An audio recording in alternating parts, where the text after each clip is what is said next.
Y es verdad, dale salvadoreño, dale, porque le tenemos que dar. Así que aquí estamos siempre hablando, buscando en la historia respuestas. La historia puede darnos respuestas, puede muy bien explicar el porqué de las cosas, la historia. Muchos de nosotros creemos que las cosas suceden porque tienen que suceder y las aceptamos de manera muy simple. No hay efecto sin causa. Lo que sucede en un pueblo tiene una causa. Las estructuras sociales que vivimos en este país tienen una historia. Y esa es una historia desconocida, escondida, manipulada. Y la gran mayoría, cuando vemos, por ejemplo, las riquezas acumuladas en una sola persona o en una sola familia, creemos que eso es natural. Y que esas familias que poseen grandes riquezas se han hecho ricas, quizá hasta por gracia de Dios. Importante. Como no conocemos la historia, cómo hicieron la acumulación tras de robos, tras de asesinatos, tras de manipulaciones políticas y del poder, creemos que, pues sí, ellos fueron bendecidos por Dios y Dios será tan poco inteligente que a los pobres no los bendice. Bueno, el gran maestro, el máximo, el gran Señor Cristo, el que nos enseñó el camino, la verdad y la vida, fíjense, dijo yo soy el camino, la verdad y la vida, no dijo yo soy la religión. Eso es importante. Yo soy el camino, la verdad y la vida. Él nos dice que en este mundo solamente hay dos poderes. El Dios Padre, que todo lo ha creado para todos, y el Señor del dinero, que nada ha creado, pero que de todo se apodera. Es claro, pues, que el dinero no crea nada. Son los hijos de Dios, que se llama mano de obra, que todo lo crea. La mano de obra de los hijos de Dios, del pueblo, con el sudor de su frente crean todo. Pero viene el Señor del dinero, que paga un salario, sin trabajar, por supuesto, se apodera del fruto del trabajo, y entre más tiempo pase el trabajador trabajando, recibiendo un salario, más riqueza acumula el patrón, el dueño del capital. Y el asalariado sigue igual, puede trabajar toda la vida, aún con buen salario, pero no va a progresar. Y el desarrollo va a ser de otra gente del capital. De manera especial, en los puestos de trabajo, en la producción o del comercio, donde se ve claramente cómo el asalariado multiplica la riqueza del patrón. Por eso, junto a la historia de la acumulación de las riquezas, junto a esa historia de la acumulación de las riquezas, está también la historia de la formación y la elaboración de las leyes. Porque es muy importante que la economía, esa que dirige el capital, debe de tener unas leyes que rijan su defensa. Y todos sabemos que en nuestro país la elaboración, la aprobación de las leyes que defienden al capital y que atacan al trabajador, al campesino, al comerciante, al artesano, al obrero, porque nunca fueron tomados en cuenta.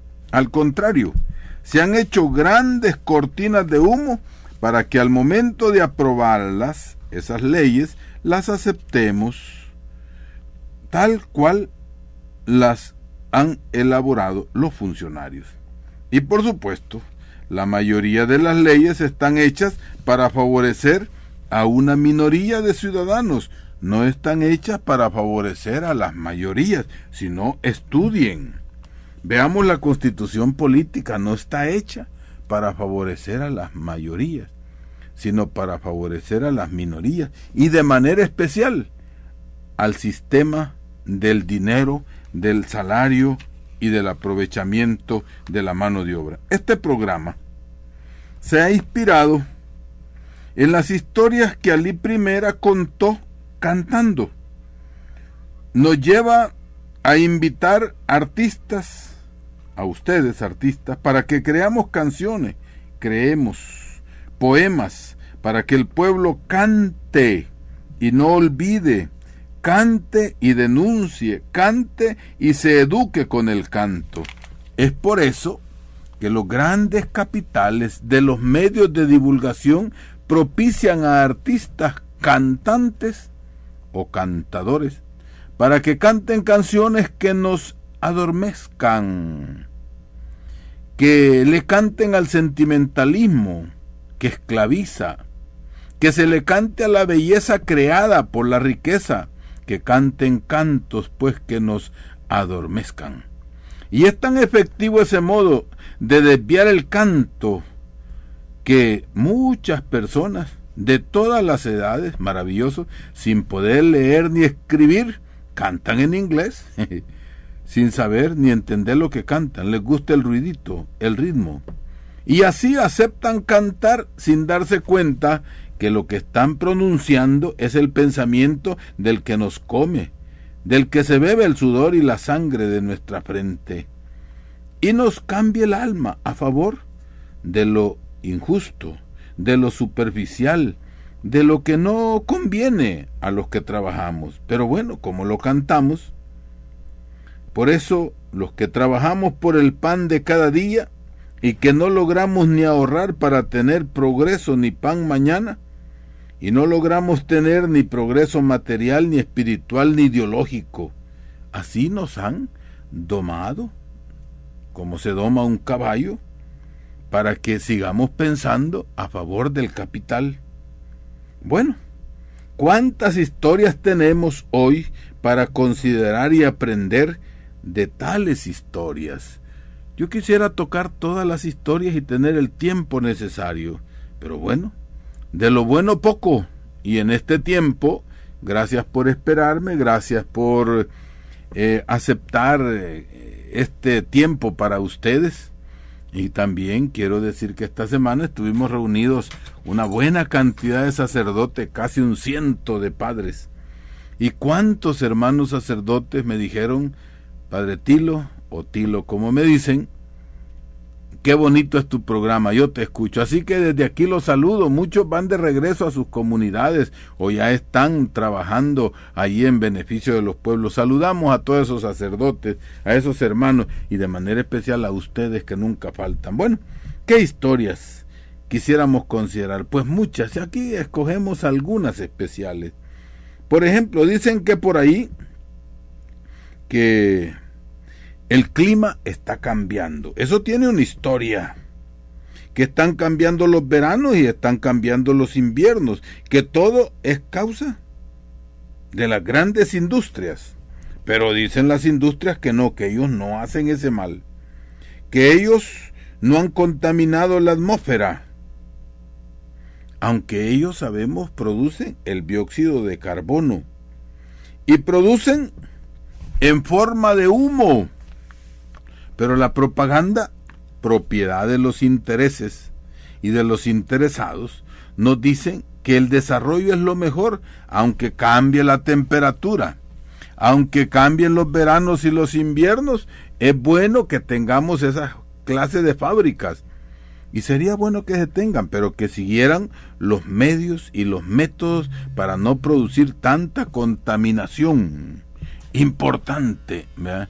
Así que tenemos que pensar qué hacer con eso que nos quieren convencer que el desarrollo que produce contaminación es bueno y que por supuesto contamina todo pero no lleva progreso al trabajador.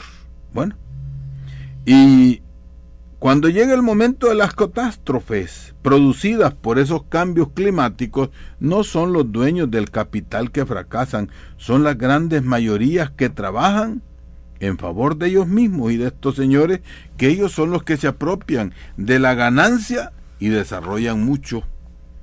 Y la gran mayoría del pueblo sigue creyendo y aceptando esas historias con toda naturalidad. Y por eso nosotros tenemos que hacer hincapié en eso que Cristo dice, la verdad os hará libres.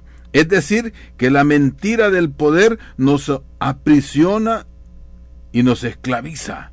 Por eso necesitamos conocer la verdad de la historia para ser libres y no repetir y no aumentar y no favorecer lo que va en contra de los pobres. Y para conocer así cómo el desarrollo trae muy buenas cosas. Fíjense, el desarrollo trae cosas buenas, pero no trae progreso, no trae cambio, no trae cosas nuevas, sino que trae más de lo mismo y nos pone a nosotros en el camino, tal vez del sabor, del placer, de la anestesia, de cosas buenas, pero no de cosas nuevas. Nos da salarios, pero las circunstancias del trabajo nos trae también, lenta e invisiblemente, enfermedades. Imagínense. Pero sentimos bonito ir a trabajar y recibir un salario. Pero cada vez por las malas condiciones del trabajo vamos enfermándonos y entregamos la vida en las fábricas, en los campos, en todos los lugares donde somos asalariados y donde no se nos da lo que necesitamos para tener una vida digna. Así se muere de modo inconsciente en la fábrica, en la finca, en el trabajo, la mala alimentación, la falta de medicina, de atención médica, la contaminación del aire que respiramos, como dice aquella oración.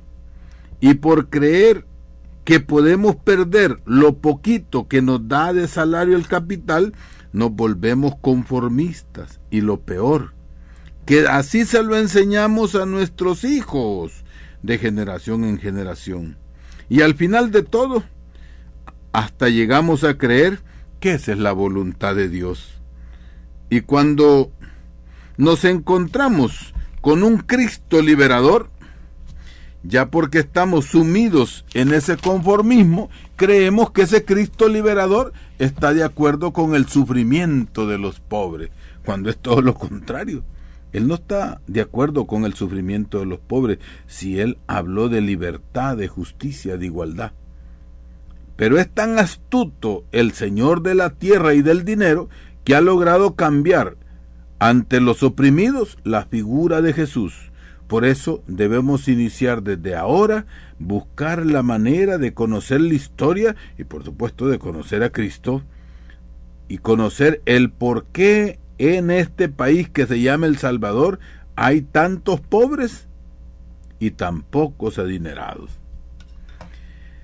Entre otras historias tenemos cosas que hasta pueden llegar a ser chistes.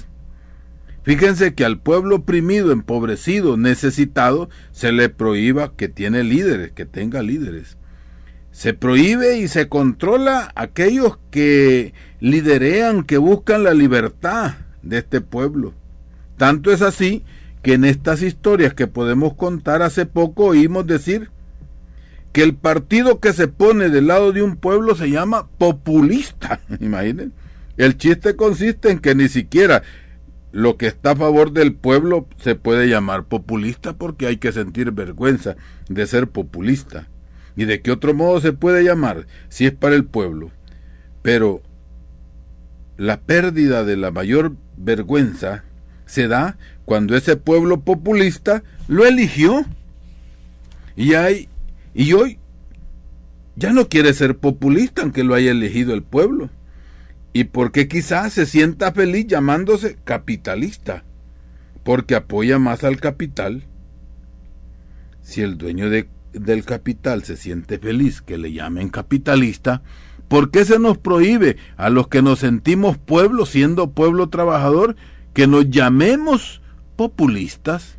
Recuperemos pues la historia y entonces tendremos razones y gallardía para que no se rían de nosotros. Por eso vamos a cantar una historia de Juan Sin Tierra, ese signo del pueblo que siempre buscó sembrar para comer.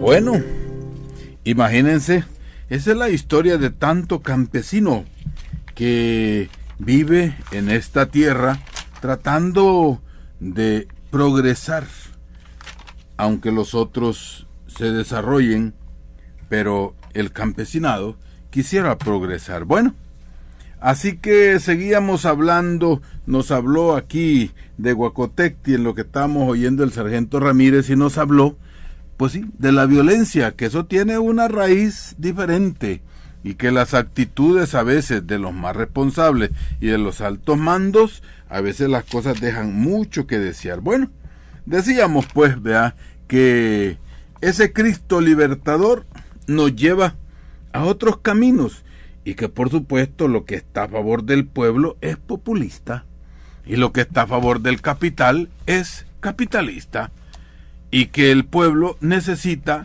de algo común, y por eso se llama comunismo, y que el pueblo necesita algo de la sociedad, y por eso se llama socialista. Pero los capitalistas no quieren oír esos nombres. Pero bueno, ahí los tenemos, vea. Hemos oído en varias historias recientes, vea, que nos quieren prohibir la gallardía de ser pueblo, porque se ha oído decir en historia reciente que los que defienden al pueblo también son de doble moral. Y como yo ando viviendo por ahí con ustedes, con algunos de los cantones que me escuchan, y me hacen pensar mucho, ¿qué significa doble? Doble es que hay dos lados, dos aspectos, o sea, no lo expliquemos mucho, doble. ¿Y qué será peor? ¿Ser doble porque está doblegado por el dinero? ¿Porque fue elegido por los trabajadores y ya en el puesto se dobló y se puso a servir a los que no lo habían elegido, pero que han acumulado riqueza aprovechándose de los pobres que eligieron? Entonces, ¿dónde será la doble moral? ¿Del que recibiendo un beneficio se puso en contra de los que lo beneficiaron? Bueno, es bonito la historia del burro que le gustaba hablar y burlarse de las orejas de los otros burros. Bueno, ahí dicen que el burro hablando de orejas, ¿verdad? Dice la historia, porque la historia es una gran maestra para todos nosotros. Por eso, aún así, podemos hablar de democracia. La democracia es una cosa que todo mundo la pronuncia, o sea, el poder del pueblo. En la historia nos podemos preguntar, para hablar de democracia, ¿quién podrá hablar de democracia sin tomar en cuenta al pueblo? ¿Será democracia darle espaldas al pueblo? ¿Habrá democracia sin pueblo? Porque si no se toma en cuenta y no se oye al pueblo y se hace lo que manda el dinero y el capital, ¿será eso democracia?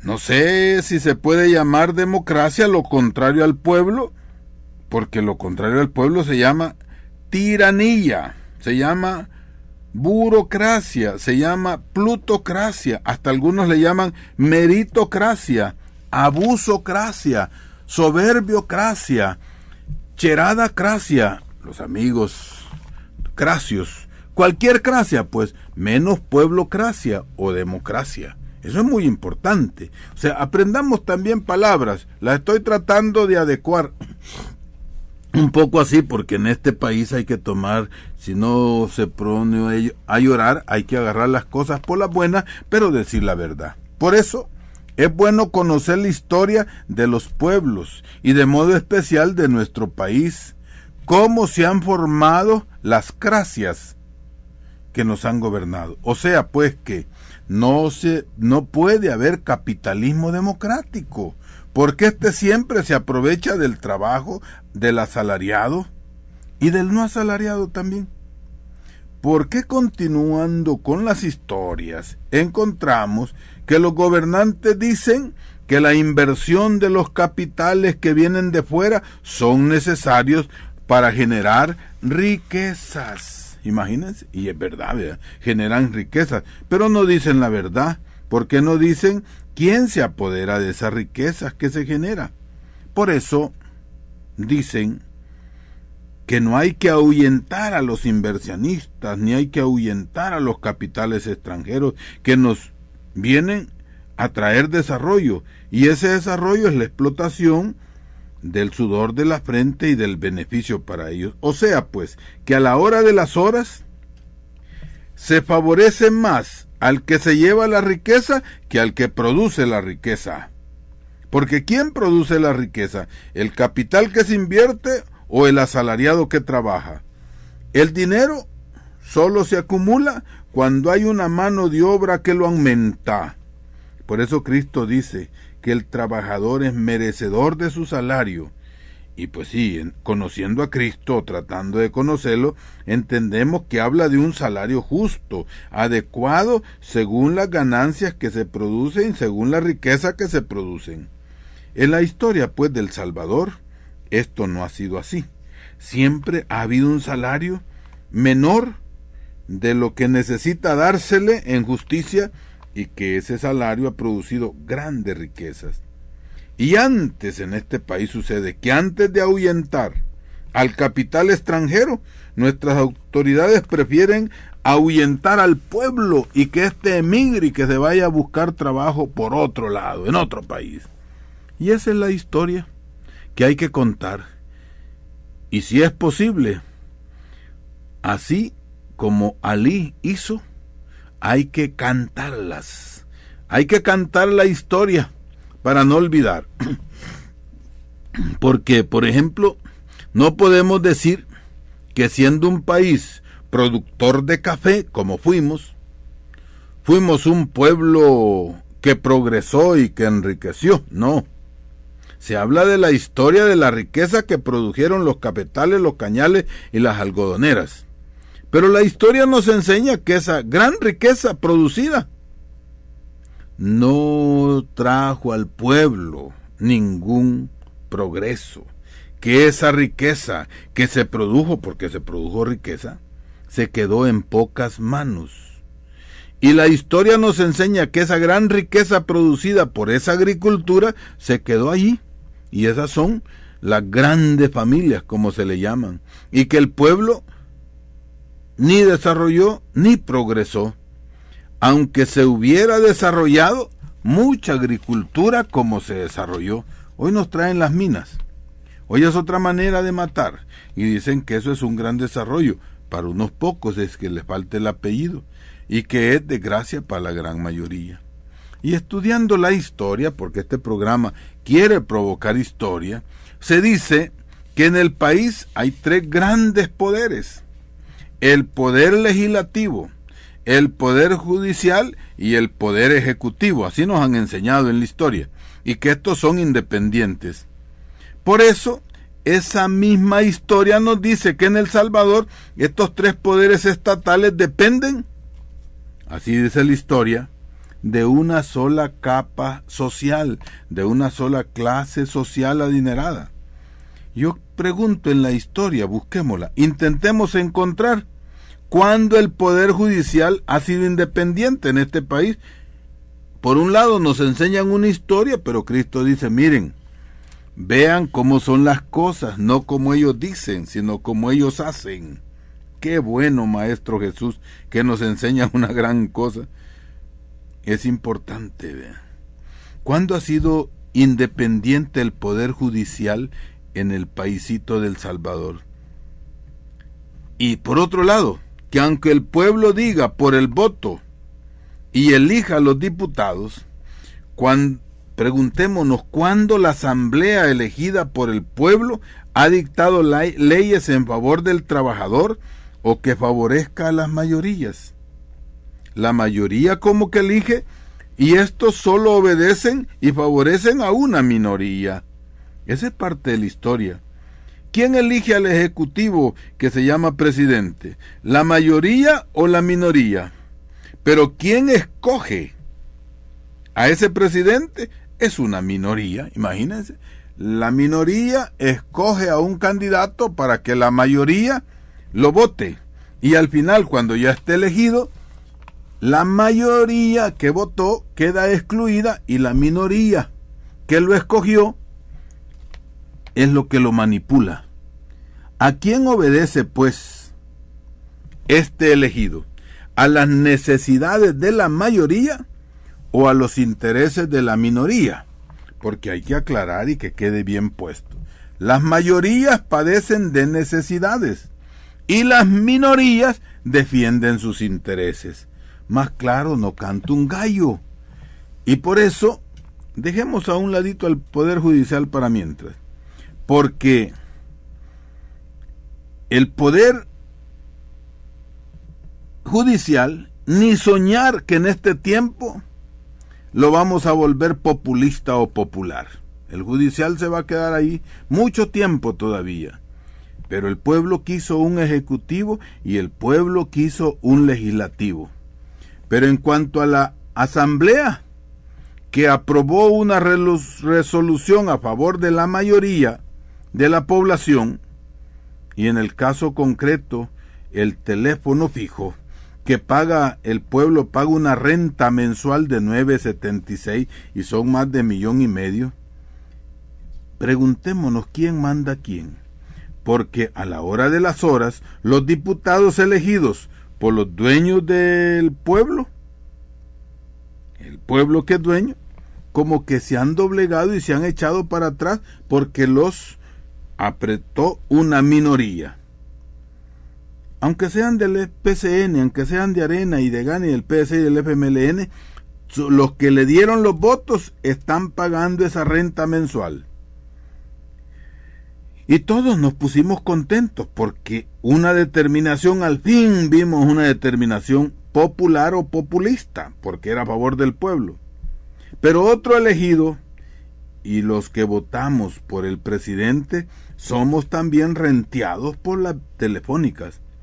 Pero como a la hora de las horas, no aceptan el agradecimiento del pueblo, prefieren pasar la vergüenza de ser señalados de ingratos que no favorecen a sus electores y prefieren la amistad de los que no votaron por ellos, de los que le hacían la contrapropaganda y decían que ese hombre iba a quitarles todo. Y miren lo que les está dando, porque prefieren rechazar el agradecimiento del pueblo pobre, renteado, y se deciden por otros que no los eligieron. Entonces, pues, ¿creen ustedes que si quitaran esa cuota se irían del país? No, si se quita esa cuota, esa renta, yo pienso que siempre ganarían grandes millones. Bueno, y oyendo a mis maestros los pobres, que conviviendo con ellos nos han hecho pensar, ¿verdad? Tenemos que aclarar de por qué esa incertidumbre en declarar en favor del pueblo lo que es necesario para el pueblo.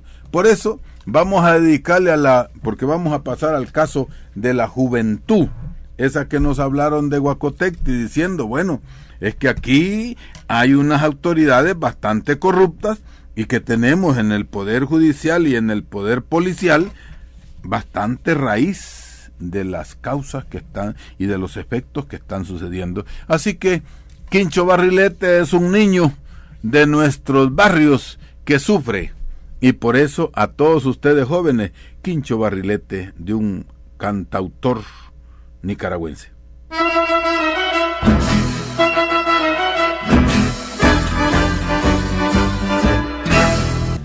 Bueno, nos acaban de hablar ahí mientras cantaba la canción de Quincho, lo duro que es pagar la factura de la electricidad, que de paso se les dice, oigan la historia, va a aumentar dentro de 2 meses, vamos a tener no una sorpresa, sino una realidad anunciada de que la electricidad va para arriba. Bueno, pero hablando de estas cosas tristes y oyendo a esos con los que convivo, me han hecho pensar en esta vez, ¿verdad?, que en medio de toda esta incertidumbre de necesidades creadas, porque son necesidades creadas para el pueblo, como que para arreglar el tamal ahora se ofrece, a propósito de las cuotas, se ofrece quitar la traba de la partida de nacimiento para el DUI.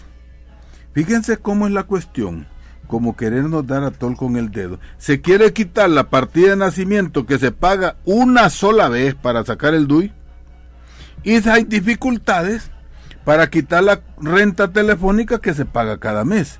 Entonces, pero bueno, muchos, claro.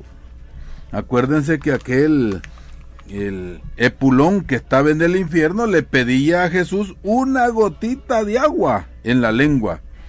Pues en medio del infierno una gotita de agua debe significar bastante, en el medio del infierno que vivimos, de tantos pagos. Pero ¿cuánto vale una partida de nacimiento? ¿Y cuánto vale el pago mensual? ¿Con qué facilidad quieren dar a tol con el dedo al pueblo? Bueno, se ofrece disminuir la cuota, y eso me hizo recordar un ejemplo que se lo quiero contar a ustedes. El de la silla eléctrica. Los gringos, para erradicar la violencia, inventaron la pena de muerte en la silla eléctrica, porque era muy vergonzoso fusilarlos con rifle. Y le ponían al que se sentaba en la silla eléctrica, o lo sentaban, un ataque eléctrico de 220 voltios, imagínense. Pero sintieron mucha vergüenza. Y entonces dijeron, no, para que no parezca tan cruel, hay que matarlo y castigarlo con la muerte. Con 110 voltios le quitaron la mitad. Pero eso parecía muy troglodita, muy atrasado. Entonces, para no aparecer tan crueles, hoy los gringos matan suavemente, dulcemente, con una inyección. Y entonces el muerto queda hasta sonriendo porque le ponen una inyección mortal. Nunca han hablado los gringos de quitar la pena de muerte, sino cómo matar más bonito, cómo matar dormidito. Así va con la cuota renta del teléfono. No se les ocurre a nuestras autoridades elegidas abolir la renta mensual, sino que están hablando de ponerla más bonita, más chiquita, más manualita. Esas son cosas de la historia, como me decía el que nos llamó. Allí en el recibo de la del sur y de todos los pagos de electricidad, dicen qué bonito es ir a pagar, ¿verdad? Porque les facilitamos el pago. Bueno, es para que ustedes piensen qué dice la historia. ¿Y qué decir de la historia de la juventud? ¿Quién recuerda a los que ahora, a ustedes que me están oyendo, mayores o viejos como me llamo yo, o mayoras a las señoras? ¿Recordamos alguna vez, señores y señoras, haber recibido del Estado en este país, del gobierno salvadoreño, algo para cuando éramos jóvenes y hoy para los jóvenes de ahora? Pregunto, ¿quieren cosechar donde nunca han sembrado? ¿Y qué se le ofrece hoy a la juventud? Son hijos de nosotros, son hijos del pueblo, porque en las cárceles no hay hijos de gringos, no hay hijos de europeos, ahí no hay chelitos, son todos de nuestro color, son hijos de este pueblo. ¿Y qué se ofrece hoy como solución a este llamado delincuencia juvenil? Se ha buscado, antes de hacer estos ofrecimientos, se ha buscado y se ha señalado quiénes son los responsables de esa violencia. ¿Esa violencia estarán en los barrios, en los cantones, o estarán en otros estratos sociales? O en algunos escritorios por ahí, como dijo alguien muy bien.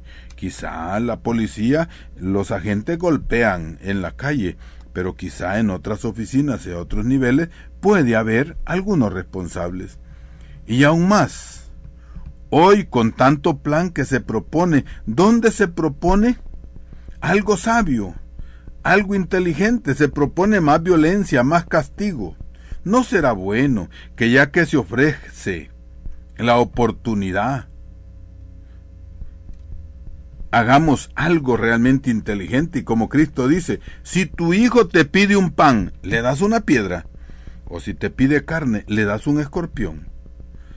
¿No será bueno que hoy que hay tantas propuestas lleven un poquito de sabiduría y que por lo menos se proponga algo inteligente, que se empiece a tratar desde ya a los niños, a los que nacen, y los niños y niñas, para que dentro de 5 años, cuando acabe este gobierno, dentro de 10 años, cuando ya estos jóvenes exigirán algo de esta sociedad, podamos prepararlos y trabajar para entonces?